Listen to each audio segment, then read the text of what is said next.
विटगेनस्टाइन या लुडविग विटगेनस्टाइन या फिर जो भी उसका फुल नेम था। विटगेनस्टाइन को कैसे देखा जाता है?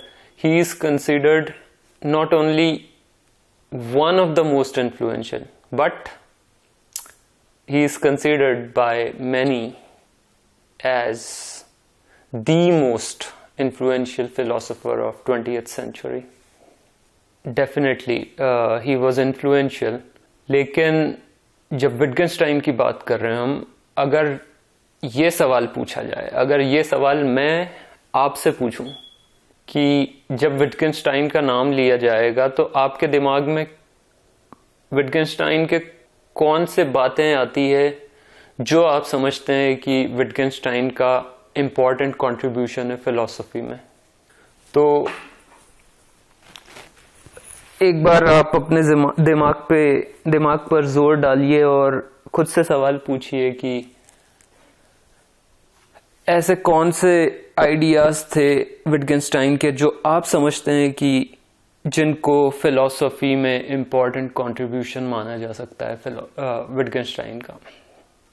ऑफ कोर्स आपने विटगेनस्टाइन के बारे में पढ़ा ही होगा कि ये एक एक्सेंट्रिक फिगर था, पागल किस्म का आदमी था, पॉजिटिव सेंस में बोल रहा हूँ मैं। एक आदमी जो यूरोप के उस वक्त के सबसे जो वेल्थीएस्ट फैमिलीज थी उनमें से एक फैमिली को बिलोंग करता था और इंजीनियरिंग में इंटरेस्टेड था। इंजीनियरिंग से कहाँ फिलॉसफी में पहुंच गया और फिलॉसफी में भी पहुंचा तो ऐसा पहुंचा कि मतलब फिलॉसफी का दी एंड ही कर दिया उसने, एटलीस्ट उसके पॉइंट ऑफ व्यू से, जो कि इंटरेस्टिंग है। हालांकि मैं पूरी तरह अग्री नहीं करता हूँ, लेकिन इंटरेस्टिंग है उसकी ये बात, क्योंकि चाहे आप अर्ली विटगेनस्टाइन देख रहे हो या लेटर विटगेनस्टाइन देख रहे हो, जो कंक्लूजन्स भले ही मतलब दोनों मतलब रेडिकली ना केवल डिफरेंट है बल्कि एक तरीके से ऑपोजिट हैं, कॉन्ट्राडिक्टरी फिलॉसफीज हैं, लेकिन तब भी दोनों में जो कंक्लूजन वो डिराइव करता है वो एक तरीके से उसका कंक्लूजन ये है कि फिलॉसफी की एज सच जरूरत नहीं है, या फिर मिनिमल जो काम है वो उसको असाइन कर दिया फिलॉसफी को कि बस इतना ही स्कोप है फिलॉसफी का, इससे ज्यादा नहीं है। तो मजेदार है ये। चूंकि अमीर घराने में पैदा हुआ था तो उसने काफी सारी वेल्थ इनहेरिट की थी, लेकिन उसने वो सब संपत्ति अपनी जो भी संपत्ति जमीन जायदाद जो भी उसको मिला वो उसने सब डोनेट कर दी थी लगभग। और इस तरह का पागल आदमी था कि अर्ली विटगेनस्टाइन कुछ आइडियाज प्रपोज करता है और फिर उसकी बातें लोगों को इतनी पसंद आती है, उसको एक्सेप्टेंस मिलता है, एब्जॉर्ब होती है वो अलग अलग फिलोसोफर्स के द्वारा, जैसे कि लॉजिकल पॉजिटिविज्म वगैरह। ये लोग काफी मतलब विटगेनस्टाइन के लिए पॉजिटिव थे, बट विटगेनस्टाइन खुद कहता है कि अब तो फिलॉसफी की सारी प्रॉब्लम मतलब मेरे इस काम के जरिए खत्म हो गई, तो सारी प्रॉब्लम से सॉल्व हो गई, तो अब फिलॉसफी करने की क्या जरूरत। और वो अपनी जो फील्ड है, इंग्लैंड में था उस वक्त, वो यूनिवर्सिटी में जहां भी था, तो वो छोड़ छाड़ के कहीं ऑस्ट्रिया के दूर दराज के किसी छोटे गांव में स्कूल के बच्चों को पढ़ाने का काम करने लगता है और रहता भी एक एस्थेटिक लाइफ जी रहा होता है।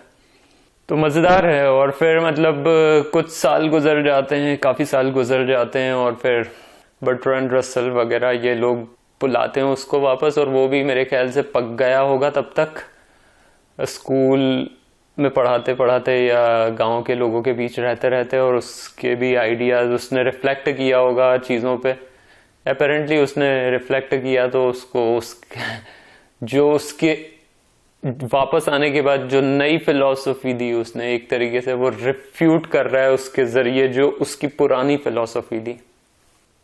तो ये जो चीज़ है ये मेरे लिए बहुत मज़ेदार है जब, और एज सच मतलब मेरे लिए मतलब दोनों ही इंटरेस्टिंग फिलोसफीज हैं, और मैं ऐसे नहीं देखता कि एक फिलोसफी जीत गई दूसरी हार गई। हमेशा ऐसे देखना ज़रूरी नहीं होता।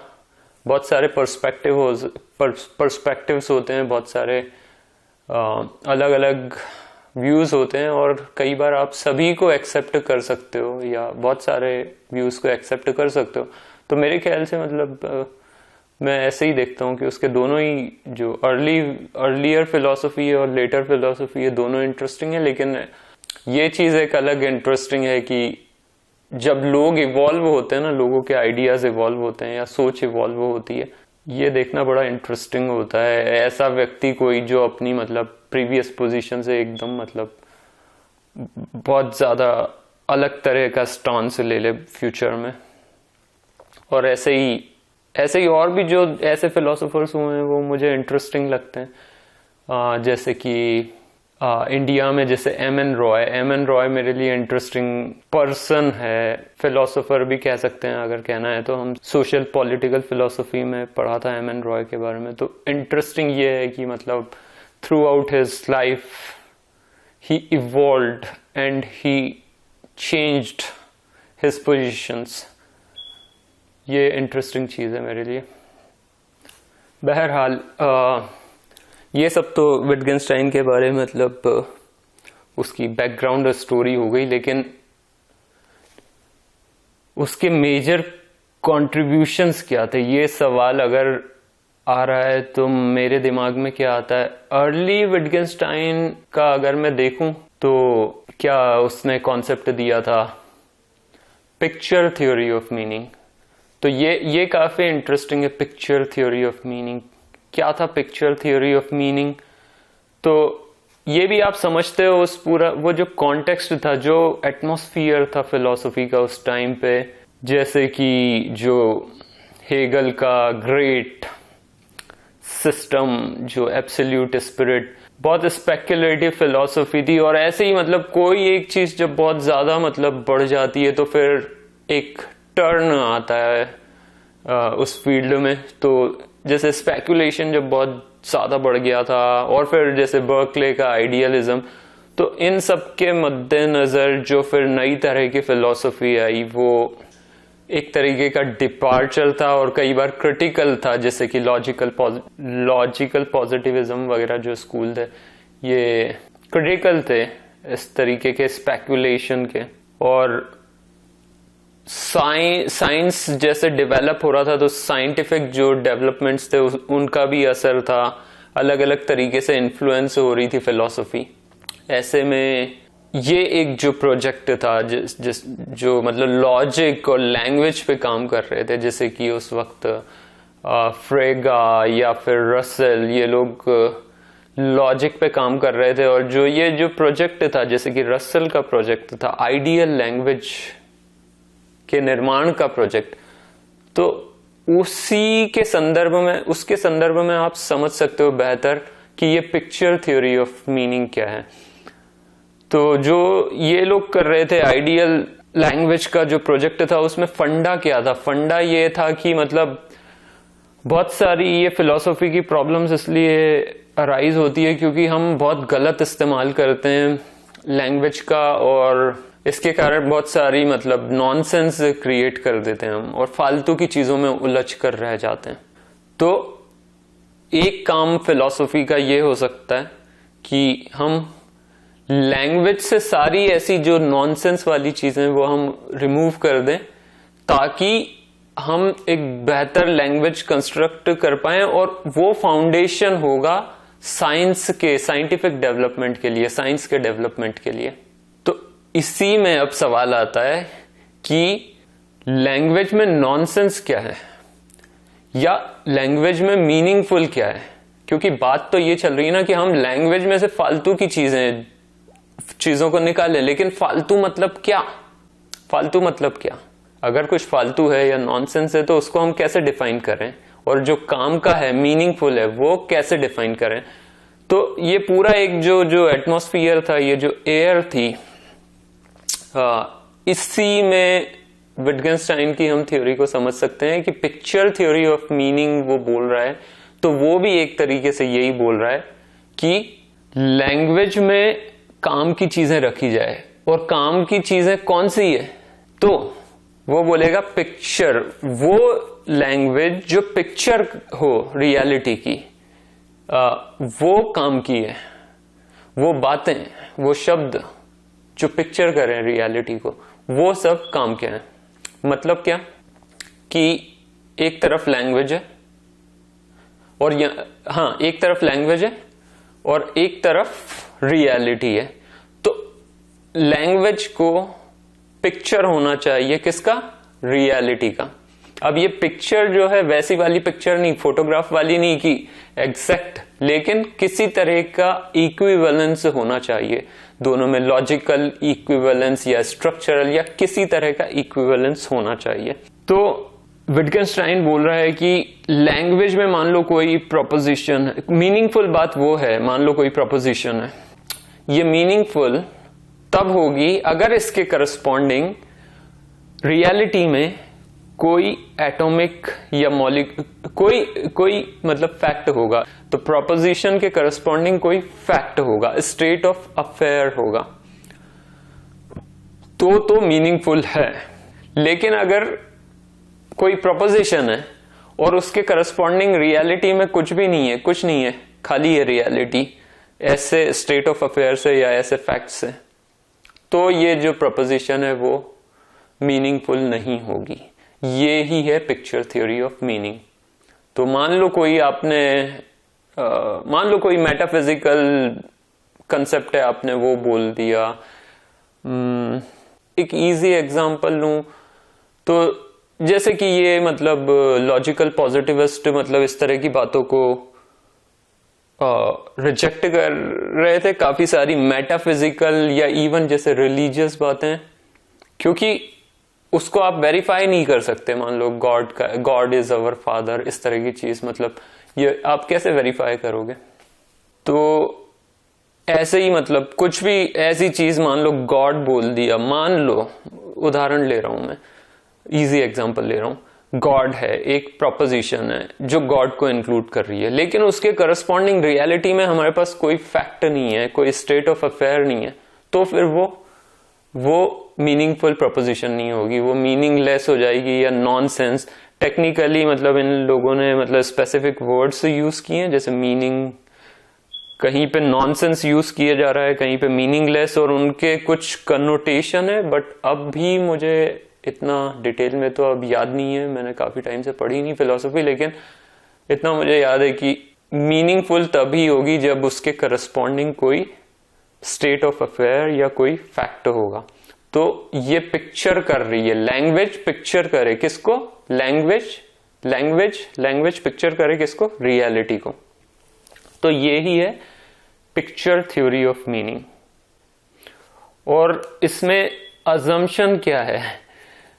इसमें अजम्पशन एक तरीके से ये भी है कि जैसे कि अजम्पशन ये है एक तरीके से कि जो लैंग्वेज, आप ऐसी लैंग्वेज बना सकते हो, या लैंग्वेज में ये संभावना है कि जो वर्ड्स हैं या सेंटेंसेस हैं या प्रोपोजिशंस हैं, उनके मीनिंग फिक्स्ड हो सकते हैं, जबकि लेटर विटगेनस्टाइन इस बात को रिफ्यूट करेगा, रिजेक्ट करेगा। इसी तरह का डिबेट, क्योंकि लेटर विटगेनस्टाइन बोलेगा कि मतलब यहां अर्ली विटगेनस्टाइन बोल रहा है मीनिंग एक तरीके से जैसे प्री डिटरमिन्ड हो, जो आइडियल लैंग्वेज का प्रोजेक्ट है इसमें, या फिक्स्ड हो सकता है, जबकि लेटर विटगेनस्टाइन बोलेगा कि मीनिंग मतलब वर्ड्स में फिक्स्ड नहीं है, बल्कि ये यूज और कॉन्टेक्स्ट पे डिपेंड करता है।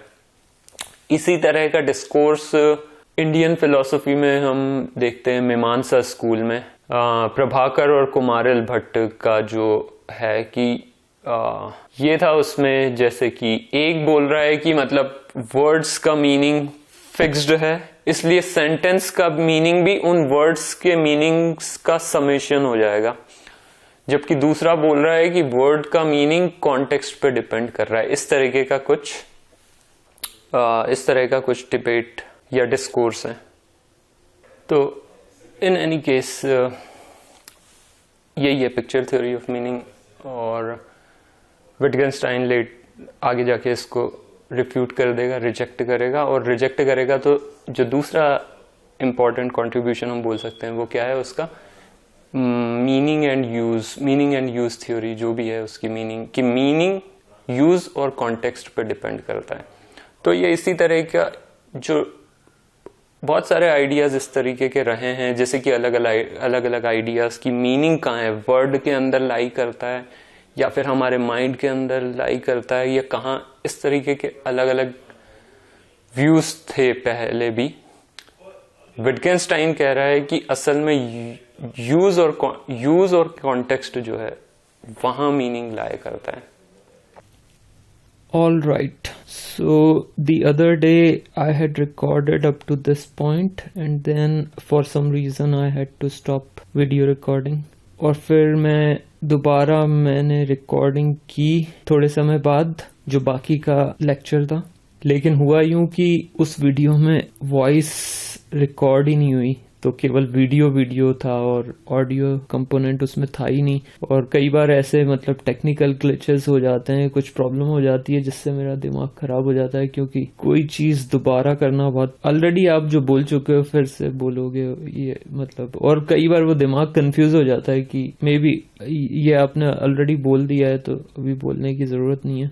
और सेकंड टाइम जब मैंने रिकॉर्ड किया, अनफॉर्चुनेटली मैंने केवल एक ही मोबाइल फोन का यूज किया। जनरली मैं कॉशियस होता हूँ आजकल की 2 इंस्ट्रूमेंट से यूज करूँ रिकॉर्डिंग के लिए, ताकि इन केस एक में प्रॉब्लम हो जाए तो दूसरे की रिकॉर्डिंग है वो यूज कर लूँ मैं। बट एनीवेज जो हो गया सो हो गया।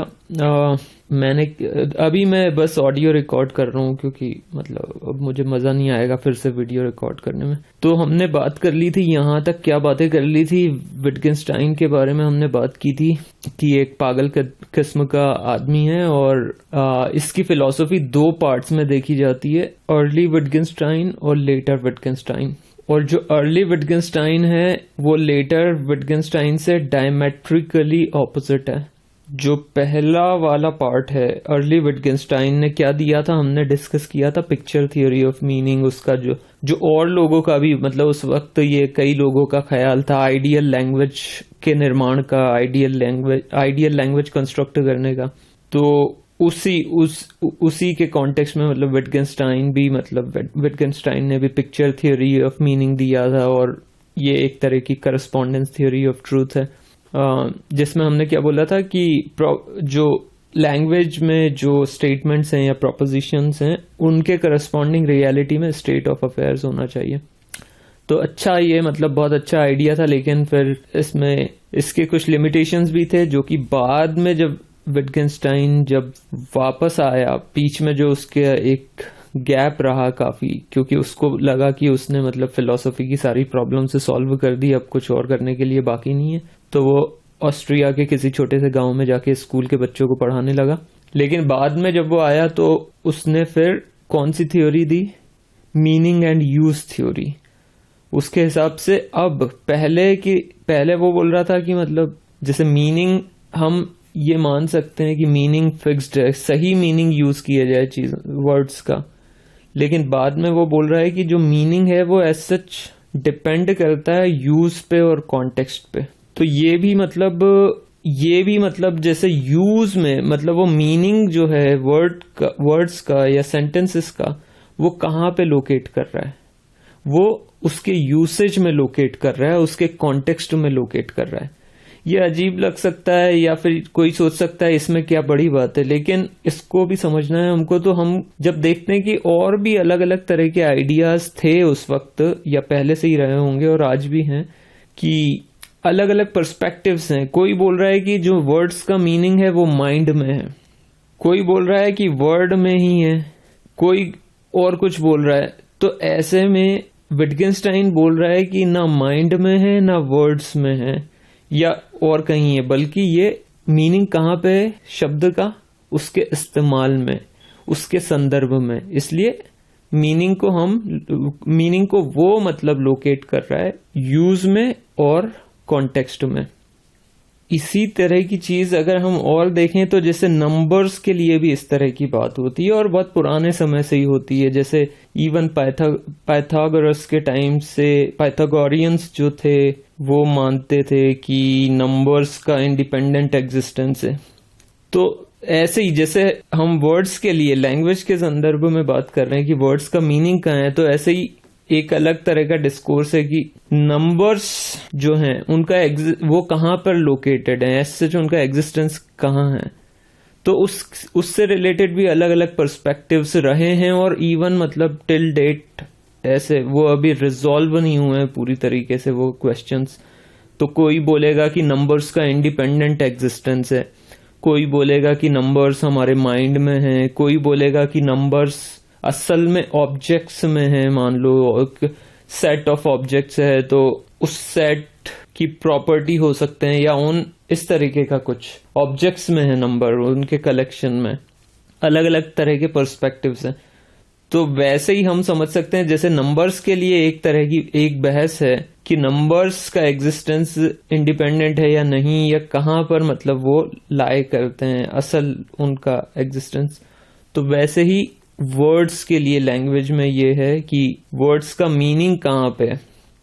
तो अलग अलग इन पर्सपेक्टिव में अगर अर्ली विटगेन्स्टाइन की हम बात करें तो अर्ली विटगेन्स्टाइन चूंकि ये लोग आइडियल लैंग्वेज कंस्ट्रक्ट करना चाह रहे थे, तो उसमें हम समझ सकते हैं कि अजम्पशन ये रहेगा कि भाई हर वर्ड का मीनिंग जो है फिक्स्ड है ना, और वो वर्ड हम यूज करें जो जिसका करस्पॉन्डेंस हो रियलिटी के किसी फैक्ट या स्टेट ऑफ अफेयर्स से। प्रॉब्लम सॉल्व्ड, बात सिंपल सी है। लेकिन असल में तो, और ये मतलब असल में होता भी है, ये भी सही है, और बाद में विटगेन्स्टाइन भी बोल रहा है कि असल में मतलब मीनिंग अलग अलग मीनिंग हो सकते हैं शब्दों के, और इवन मीनिंग सेम हो तो भी उसकी अंडरस्टैंडिंग और इंटरप्रिटेशंस वेरी कर सकते हैं। तो एग्जैक्टली मीनिंग क्या है वो हमको अगर समझना है तो हमको देखना चाहिए कि लोग कैसे क्योंकि ये पब्लिक एक्टिविटी है। रिमेंबर, विटगेन्स्टाइन ने प्राइवेट लैंग्वेज को क्रिटिसाइज किया है या उसकी पॉसिबिलिटी को डिनाई किया है। लैंग्वेज एक पब्लिक चीज है, हम लोग ये समूह में करते हैं। तो लैंग्वेज पब्लिक है, तो इसलिए हमको अगर वर्ड्स का मीनिंग समझना है, सेंटेंसेस का मीनिंग समझना है, तो हमको देखना चाहिए कि लोग उन वर्ड्स को कैसे यूज कर रहे हैं। हमको उनका कॉन्टेक्स्ट देखना चाहिए कि क्या कॉन्टेक्स्ट है, तब हम उसको बेटर समझ सकते हैं। अगर इसी मतलब अभी मेरे दिमाग में एग्जाम्पल ऐसा कोई नहीं आ रहा कि विटगेन्स्टाइन का एग्जाम्पल क्या था, और डेफिनेटली विटगेन्स्टाइन ने दिए होंगे। मैं फिलॉसफी से दूसरे एग्जाम्पल्स जानता हूं जहां मतलब इस तरीके के एग्जाम्पल जहां से मैं ले सकता हूं कि एक शब्द है लेकिन उसके अलग अलग मीनिंग्स हैं। पर विटगेन्स्टाइन ने स्पेसिफिकली क्या एग्जाम्पल दिया था अभी मुझे एकदम से याद नहीं आ रहा, बट मुझे इंडियन फिलॉसफी का एक अच्छा एग्जाम्पल याद है, वो मैं एग्जाम्पल देता हूँ तो उससे क्लियर हो जाएगा कि क्या मैं कहना चाह रहा हूँ। तो ये आइदर न्याय फिलॉसफी में पढ़ा था मैंने या फिर मीमांसा फिलॉसफी में पढ़ा था, कहीं तो भी पढ़ा था, और ये मतलब रिलेटेड था लैंग्वेज से, क्योंकि लैंग्वेज का इस्तेमाल होता है वर्बल टेस्टिमनी में। तो लैंग्वेज से रिलेटेड डिस्कोर्स में ही कुछ मतलब फीचर्स या कैरेक्टरिस्टिक्स दिए थे उसमें अलग अलग चीजें थी, जैसे कि आकांक्षा, एक्सपेक्टेंसी क्या है, वर्ड्स की एक्सपेक्टेंसी होती है, जैसे मीनिंग, जैसे जो सेंटेंस कंस्ट्रक्शन होता है उसमें आकांक्षा होती है, तात्पर्य एक शब्द था, और भी मतलब ऐसे 3-4 थे चीजें, कुछ एलिमेंट्स थे जिनके मद्देनजर हम उस चीज को देख रहे थे। तो एग्जाम्पल में ये जो तात्पर्य वाला है, या कॉन्टेक्स्ट भी होगा उसमें या नहीं होगा मुझे याद नहीं, पर एक तरीके से ये उससे मिल रहा है, मेल खा रहा है ये एग्जाम्पल। कैसे कि एग्जाम्पल उसमें था जो इंडियन फिलॉसफी में सेंधव का। अब जो सेंधव है, सेंधव का मतलब क्या होता है, क्या मीनिंग होता है सेंधव का? असल में सेंधव शब्द इस्तेमाल होता है, एक तो नमक के लिए भी इस्तेमाल होता है और दूसरा घोड़े के लिए भी इस्तेमाल होता है। तो सेंधव का मीनिंग हो गया सॉल्ट, और एक मीनिंग हो गया सॉल्ट और दूसरा मीनिंग हो गया हॉर्स। अब यही डिस्कोर्स अगर चल रहा है तो हम कैसे समझें कि सेंधव का कौन सा मीनिंग हम इंटरप्रेट करें। तो सिंपल सी बात है कि भाई ये जो तात्पर्य है वो मतलब उसके संदर्भ में हम देख सकते हैं कि उसका कहने वाले का तात्पर्य क्या है। अब बात है कि उदाहरण के लिए कोई खाना खा रहा है कोई व्यक्ति, और खाना खाते खाते वो बोलता है कि प्लीज ब्रिंग मी सेंधव, तो आप क्या उसको इंटरप्रेट करोगे? सेंधव का मतलब, सेंधव का मीनिंग क्या आप मानोगे? ऑफ कोर्स जो कॉन्टेक्स्ट है खाना खाने का, उसमें वो खाना खाते खाते एकदम तो उसको नहीं एकदम कुछ मतलब दिमाग में आएगा कि घोड़ा वो मांगने लगेगा, वो सेंस नहीं बना रहा ना, रीजनेबल नहीं लग रहा वो इंटरप्रिटेशन। तो जो कॉन्टेक्स्ट है कि व्यक्ति खाना खा रहा है और सेंधव मांग रहा है, तो हम उस कॉन्टेक्स्ट से तय कर सकते हैं कि भाई वो नमक मांग रहा होगा, घोड़ा वोड़ा नहीं मांग रहा है। तो ये ही बात ये एग्जाम्पल से आसानी से हम समझ सकते हैं कि विटगेन्स्टाइन क्या कहना चाह रहा है कि मीनिंग अगर शब्द का जानना है तो उसका इस्तेमाल देखो, उसका यूसेज देखो, उसका कॉन्टेक्स्ट देखो। काफी हद तक ये प्रैग्मेटिज्म जैसा है ये, और विटगेन्स्टाइन डिनाई करेगा कि मैं प्रैग्मेटिज्म की बात नहीं कर रहा हूँ, बट एक्चुअली ये प्रैग्मेटिस्ट जो फिलॉसफी है उसमें भी इसी तरह की चीजें हैं, जैसे कौन सा रास्ता सही है, तो या मीनिंग जैसे एक्शंस में, और व्हाट वर्क्स वाला जो आइडिया है ना, तो व्हाट वर्क्स मतलब क्या सही है, दैट वर्क्स, तो what works is right। वैसे ही मतलब हम कह सकते हैं कि थोड़ा विटगेन्स्टाइन का भी ये थोड़ा प्रैग्मेटिस्ट या प्रैग्मेटिज्म जैसा आइडिया है इसका। इन एनी केस मतलब विटगेन्स्टाइन यही बोल रहा है कि मीनिंग समझना है तो यूज और कॉन्टेक्स्ट को देखो। और जो हम ऐसे भी रिलेट करते हैं कि भाई अर्ली विटगेन्स्टाइन और लेटर विटगेन्स्टाइन जो हैं, ये जो दो डिफरेंट आइडियाज हैं मीनिंग से रिलेटेड, ये हम इंडियन फिलोसफी में प्रभाकर और कुमारिल भट्ट के जो मीमांसा फिलोसफी के फिलोसोफर्स हैं, ये प्रभाकर और कुमारिल भट्ट, इनकी थ्योरीज से भी हम रिलेट कर सकते हैं। अभी मैं कंफ्यूज नहीं करना चाहूंगा क्योंकि एग्जैक्टली मुझे याद नहीं है, मैं गेस कर सकता हूँ, बट कई बार गलत कहने से अच्छा है कि ना कहो, क्योंकि यही विटगेन्स्टाइन का भी सजेशन है कि whereof one cannot speak, thereof one should remain silent। तो अगर मैं श्योर नहीं हूं तो मैं अननेसेसरी कंफ्यूज नहीं करना चाहूंगा आपको, पर जो भी है प्रभाकर और कुमारिल में से एक बंदा कह रहा है कि यार वर्ड्स का मीनिंग फिक्स्ड है, तो सेंटेंस का मीनिंग जानने के लिए सिंपली वर्ड जो इंडिविजुअल वर्ड्स हैं उनके मीनिंग्स का समेशन ही सेंटेंस का मीनिंग होगा। लेकिन दूसरा व्यक्ति बोल रहा है कि जो सेंटेंस का मीनिंग है वो कॉन्टेक्स्ट से हम तय करेंगे, कॉन्टेक्स्ट पे डिपेंड करेगा, केवल ये जो समेशन है मतलब फिक्स्ड मीनिंग का वो नहीं होगा। तो जो भी उनकी थ्योरीज हैं उनके नाम, एक तो अन्विताभिधानवाद था और दूसरा अभिहितान्वयवाद था। मेरे ख्याल से अभिहितान्वयवाद कुमारिल भट्ट का था, बट अगेन मतलब मैं ये मतलब गलत नहीं बोलना चाहता, तो इन एनी केस मैं केवल ये कह रहा हूँ कि हम रिलेट भी कर सकते हैं ऐसे अर्ली विटगेन्स्टाइन एंड लेटर विटगेन्स्टाइन को रिलेट कर सकते हैं ऐसे इंडियन फिलोसोफर्स से और उनके आइडियाज से। तो ये एक और हमने डिस्कस कर लिया, दो चीजें हमने इंपॉर्टेंट डिस्कस कर ली विटगेन्स्टाइन की, एक तो पिक्चर थ्योरी ऑफ मीनिंग और दूसरा मीनिंग एंड यूज थ्योरी। और तीसरा इंपॉर्टेंट आइडिया इसका हम डिस्कस कर सकते हैं विटगेन्स्टाइन का, फैमिली रिजेम्बलेंस।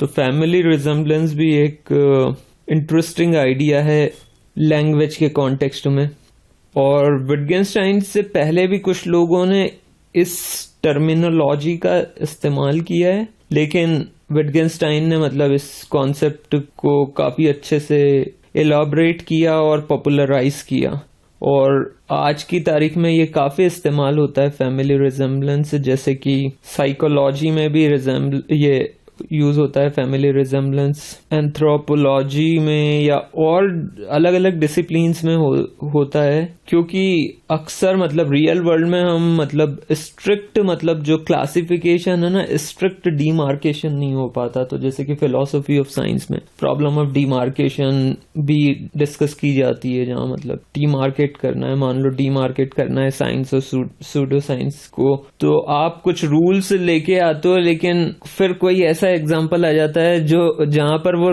जो रूल है आपका डीमार्केशन क्राइटेरिया है वो मतलब इनएडिक्वेट साबित होता है। तो ऐसे में फिर एक क्लियर कट लाइन अगर काम नहीं कर रही है, क्लियर कट डिमार्केशन काम नहीं कर रहा, तो फैमिली रिजेम्बलेंस का आइडिया वहां पर अप्लाई करके देख सकते हैं कि अप्लाई हो रहा है कि नहीं। ऐसे ही जैसे कि विटगेंस्टाइन बात कर रहा है, लैंग्वेज गेम की बात कर रहा है ना, जैसे मान लो गेम ही है, कोई गेम है, गेम क्या होता है, मान लो एक शब्द है गेम। अब गेम क्या होता है, इसके लिए आप कुछ रूल्स बनाओगे कि ये अगर हो रहा है तो वो गेम होगा। लेकिन आप देखोगे कि रियल वर्ल्ड में बहुत सारे तरह के गेम्स हैं और आपका जो क्राइटेरिया है वो सबको डिस्क्राइब नहीं कर पा रहा है। ऐसे में आप ये देख सकते हो कि बहुत सारे तरह के गेम्स हैं और कुछ ओवरलैपिंग फीचर्स उनके बीच में हैं। तो मतलब कुछ मान लो कुछ गेम्स है जहां पर मतलब बॉल का इस्तेमाल होता है, कुछ गेम्स है जहां बैट का इस्तेमाल होता है, लेकिन कुछ गेम्स ऐसे हो सकते हैं जिनमें बॉल और बैट दोनों का इस्तेमाल हो सकता है, या फिर कुछ फीचर्स ऐसे हो सकते हैं जो बॉल वाले गेम्स हैं और बैट वाले गेम्स हैं उन दोनों के बीच में कॉमन हो सकते हैं, जो कि ना बॉल के बारे में है ना बैट के बारे में। कहने का मतलब है कि बहुत सारे तरह के गेम्स हैं दुनिया में, और बजाय स्ट्रिक्ट डिमार्केशन करने के हम इन फैमिली रिजेम्बलेंस के टर्म्स में बात कर सकते हैं कि भाई फैमिली, ऐसे ही जैसे विटगेंस्टाइन बोल रहा है कि भाई फैमिली होती है, जैसे कोई मतलब इंसानों की फैमिली है हमारी, तो एक घर में मतलब अलग अलग लोग हैं फैमिली में, उनके बीच कुछ फीचर्स का रिजेम्बलेंस होगा। मान लो किसी व्यक्ति की नाक किसी से मिल रही है लेकिन उसकी आंखें किसी दूसरे व्यक्ति से मिल रही है, बाल हैं, बालों का रंग किसी और तीसरे व्यक्ति से मिल रहा है, तो ऐसे ओवरलैपिंग हो रही है। तो ये आइडिया भी मतलब ये भी इंटरेस्टिंग है, ये एक इम्पॉर्टेंट कंट्रीब्यूशन है, क्योंकि चाहे उसकी जो अर्ली फिलोसफी हो या लेटर फिलोसफी, दोनों ही फिलोसफी ने बहुत ज्यादा इन्फ्लुएंस किया है। क्योंकि अर्ली फिलोसफी थी, उसने एक नए मूवमेंट शुरू कर दिया है, या जो ऑलरेडी जो फिलोसॉफिकल मूवमेंट जन्म ले चुके थे उनको एक बल दिया, और बाद वाली फिलोसफी है उसने भी एक अलग मूवमेंट की शुरुआत कर दी।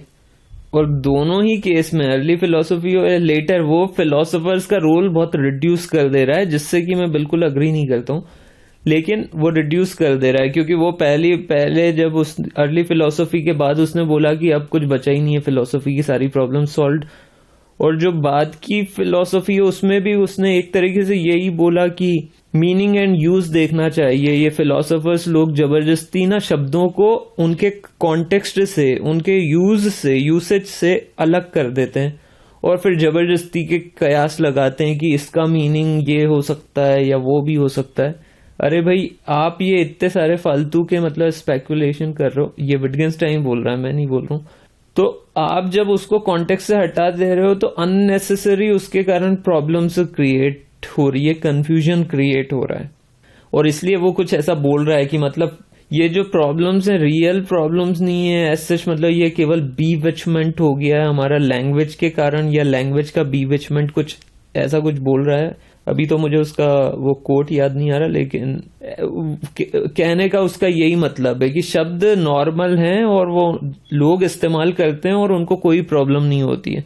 एक आदमी एक शब्द दूसरे के सामने बोलता है, दूसरा उसको समझ जाता है और उनके काम सुचारू रूप से चलते रहते हैं। तो प्रॉब्लम कहाँ आ रही है, जब फिलोसोफर जबरदस्ती उस शब्द को उसके कॉन्टेक्स्ट से अलग कर दे रहा है, आइसोलेशन में देख रहा है, उसके कारण कंफ्यूजन क्रिएट हो रहा है, उसके कारण लैंग्वेज का बीविचमेंट हो रहा है, उसके कारण बेमतलब के स्पेकुलेशन से जन्म ले रहे हैं।